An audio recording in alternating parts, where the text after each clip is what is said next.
देखिए, बड़ी छोटी सी बात है पति पत्नी के बीच का डिफरेंस ऑफ ओपिनियन, यानी विचारों का न मिल पाना। पहले ये समझते हैं कि पति पत्नी के विचार आखिर मिलते क्यों नहीं हैं। ज्योतिष क्या कहता है?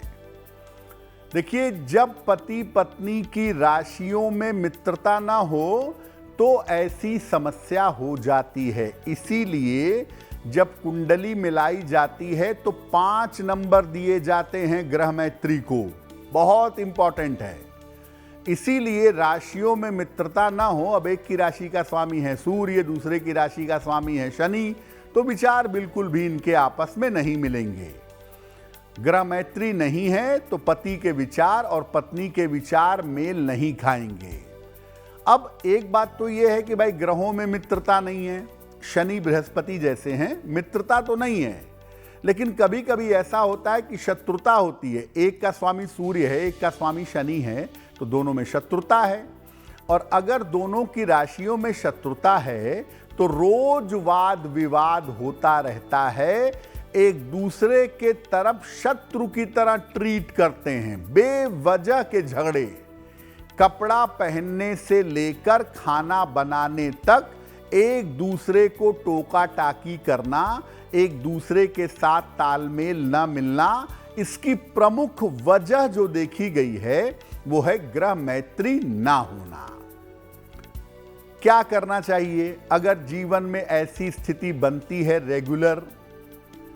ऐसी दशा में पति पत्नी को नियमित रूप से शिव जी की उपासना करनी चाहिए। रोज सुबह शिवलिंग पर जल अर्पित करें और रोज सुबह शाम नमः शिवाय का जप अवश्य करें।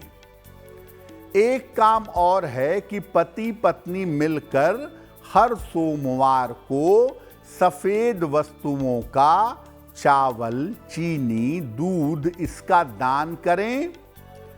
या तो अपने बेडरूम में सफेद फूल रेगुलर लगा करके रखें, या सफेद फूलों का चित्र, पोस्टर लगा करके रखें। इससे उन दोनों के तालमेल के बेहतर होने की संभावना बन जाएगी।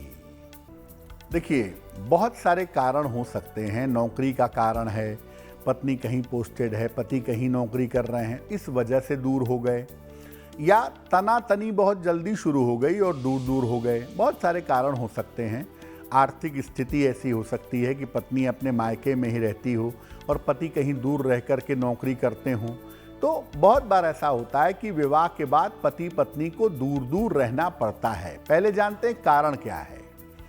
देखिए, विवाह के तुरंत बाद अगर शनि की दशा आ गई, अगर राहु की दशा आ गई, तो पति पत्नी को दूर दूर रहना पड़ता है। ऐसी स्थिति में पति पत्नी एक दूसरे से सामान्यतः दूर दूर हो जाते हैं, क्योंकि शनि राहु सेपरेशन जैसा करवा देते हैं।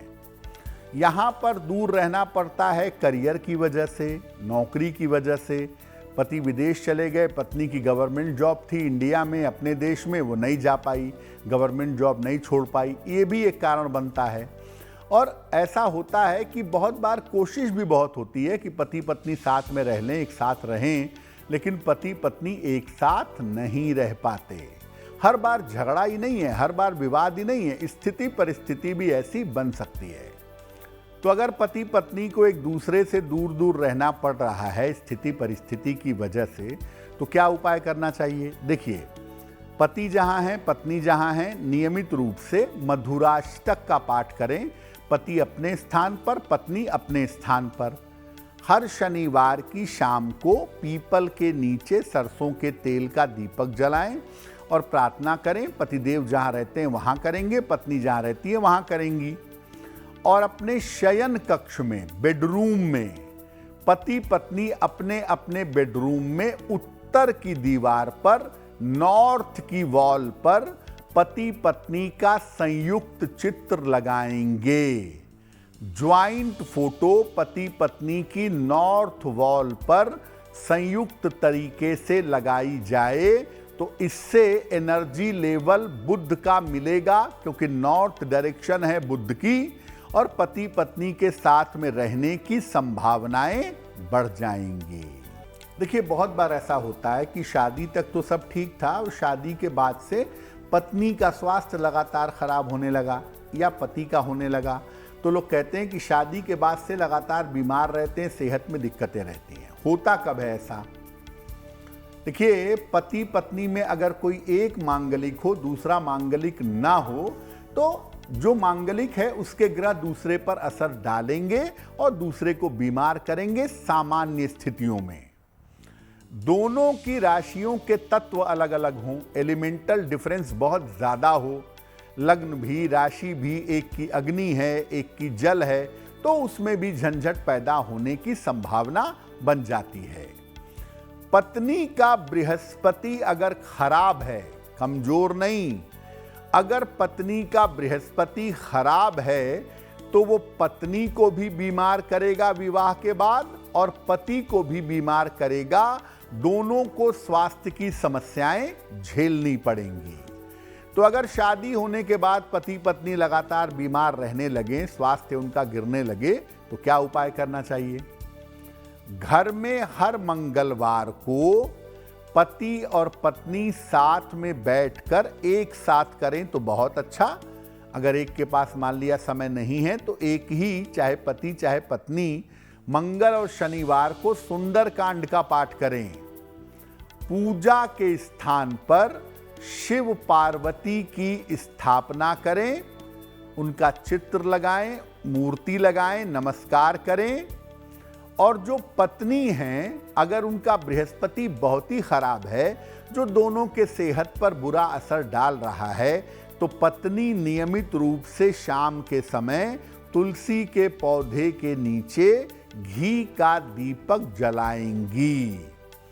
अगर ये उपाय निरंतर किए जाएं तो दोनों के ग्रहों के बीच में संतुलन पैदा होगा, बैलेंस होगा और पति पत्नी का स्वास्थ्य बेहतर रहना शुरू हो जाएगा। देखिए, पति पत्नी के बीच में संबंध अच्छे हैं। पत्नी के परिवार वाले पत्नी को बार बार गाइड करते हैं, ऐसा करो वैसा करो ऐसा करो, और पति के परिवार वाले पत्नी के ऊपर दबाव डालते हैं, पति को ट्रेनिंग देते हैं। तो भैया, शादी के बाद दोनों को स्वतंत्र छोड़ना चाहिए। जब दोनों कहें कि आवश्यकता है तो जरूर उसमें सहायता करिए, लेकिन ज़रूरत से ज़्यादा हस्तक्षेप करेंगे तो बहुत बार पति पत्नी तो बहुत सही होते हैं, बहुत सही तरीके से रहते हैं, लेकिन उनके परिवार वालों के इंटरफेरेंस की वजह से सेपरेशन जैसी नौबत आ जाती है, विवाह टूट जाते हैं। होता कब है ऐसा? आम तौर पर अगर आपका चंद्रमा खराब है, पत्नी का खराब है, तो पत्नी के घर वाले उसको ट्रेनिंग देंगे। पति का खराब है तो पति के घर वाले हर मामले में हस्तक्षेप करेंगे। जिसका चंद्रमा खराब होता है उसी के परिवार वालों का इंटरफेरेंस, उसी के परिवार वालों का हस्तक्षेप ज्यादा होता है। और भगवान न करे चंद्रमा खराब है और मंगल भी गड़बड़ हो गया या मंगल की दशा आ गई उसमें उसी बीच में, तो शादी टूटनी ही है। परिवार वालों की वजह से विवाह टूटेगा ही टूटेगा। अलगाव और मुकदमेबाजी की नौबत आ जाएगी।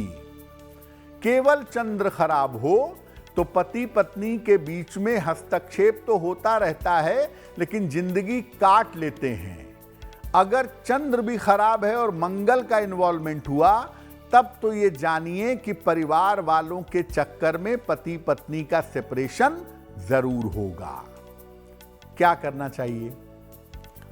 अब आप पत्नी हैं, आपके परिवार वालों का हस्तक्षेप ज्यादा है, तो आप उसको जरा सुधारिए। घर में ढेर सारे फूलों के पौधे लगाइए, पॉजिटिव एनर्जी पैदा होगी। अपने शयन कक्ष और किचन को साफ सुथरा रखिए। जो लोग अपने बेडरूम में किसी के भी एंट्री करा देते हैं या बेडरूम में गंदगी फैलाते हैं, साफ तरीके से नहीं रखते, उनके पारिवारिक जीवन का सत्यानाश जरूर होता है। बेडरूम और किचन बड़ी व्यक्तिगत चीजें हैं, उसमें सबको एंट्री मत दीजिए। घर में सूर्य के प्रकाश की पर्याप्त व्यवस्था करिए, ऐसा रहे कि आपके घर में सनलाइट आती रहे। और घर के मुख्य द्वार पर आम के पत्तों का वंदनवार लगाएं, मौली में बांधकर या सूती धागे में बांधकर, और इसको 15-15 दिन पे बदलते रहें। देखिए, अगर आप पत्नी हैं, आपके परिवार वालों का हस्तक्षेप ज़्यादा है तो अपने से कंट्रोल करने की कोशिश करिए, और अगर आप पति हैं, आपके परिवार वालों का हस्तक्षेप ज़्यादा है तो आप भी कंट्रोल करिए, क्योंकि आपके परिवार वालों की वजह से चीज़ें बिगड़ जाएंगी। आप खुद से अपनी समस्याओं को सुलझाने का प्रयास करिए। परिवार वालों का इंटरफेरेंस अच्छी खासी शादी को, अच्छे खासे वैवाहिक जीवन को आजकल 10-10 साल, 15-15 साल बाद डिवोर्स के लेवल पर ले जा रहा है। इसलिए इस बात का ध्यान दीजिए। इंटरफेरेंस की प्रॉब्लम बहुत ज़्यादा बढ़ रही है और इसके लिए आपको खुद अपने परिवार वालों को रोकना होगा, कंट्रोल करना होगा। देखिए, प्रेम के लिए जो ग्रह जिम्मेदार हैं वो बहुत सारे हो सकते हैं। शुक्र भी है, चंद्रमा भी है, भावनाएं भी आ गई उसमें, मंगल से इमोशन एक्सिलरेट भी हो गया। तो प्रेम के जो ग्रह होते हैं वो थोड़ा सॉफ्टली वर्क करते हैं, और जो प्रेम के ग्रह होते हैं, जब आपका प्रेम होता है, लव अफेयर होता है, उस समय की दशाएं थोड़ी अलग होती हैं। प्रेम करवाने वाली दशा विवाह की दशा हो ऐसा जरूरी नहीं है, इसीलिए जिससे प्रेम हो उससे विवाह हो जाए ये भी जरूरी नहीं है। लेकिन होता क्या है कि जिनकी कुंडलियों में प्रेम और प्रेम विवाह के स्ट्रॉन्ग कॉम्बिनेशन होते हैं, वहाँ पर होता यह है कि प्रेम जब वो कर रहे होते हैं तो सप्तम भाव मजबूत होता है, सप्तम भाव की कनेक्टिविटी ज़्यादा होती है, तो झुकाव भी ज़्यादा होता है, आकर्षण भी ज़्यादा होता है, कमिटमेंट भी ज़्यादा होता है। विवाह के बाद क्या होता है? प्रेम विवाह में पंचम भाव की भूमिका ज़्यादा होती है, और प्रेम विवाह में पंचम भाव जैसे ही विवाह हुआ एक्टिव हो जाता है। पंचम भाव आपके सोचने समझने का भाव है, आपकी बुद्धि का भाव है। तो जो प्रेम में आप भावनाओं से काम कर रहे थे, सप्तम भाव से काम कर रहे थे, विवाह के बाद आप उसमें पंचम भाव को भी ले आते हैं।